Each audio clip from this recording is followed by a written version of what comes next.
উম, আমার নামে শুরু করতেছি। সকালবেলা নাস্তা হইল হাঁসের মাংস আর রুটি। ঠিক আছে, দেশি হাঁস,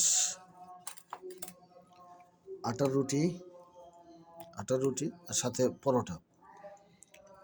এই হলো আজকে সকালের নাস্তা। তাও শীতের সকালের নাস্তাটা হাঁস দা করাটা খুব টেস্টি ব্যাপার। ইনশাল্লাহ আল্লাহ খাওয়াইতেছে। রুটি 300 ফিটে যাইতে পারি নাই, বাসা বসে হাঁস রান্না করা হয়েছে। বাসা বসে খাবারের প্ল্যান।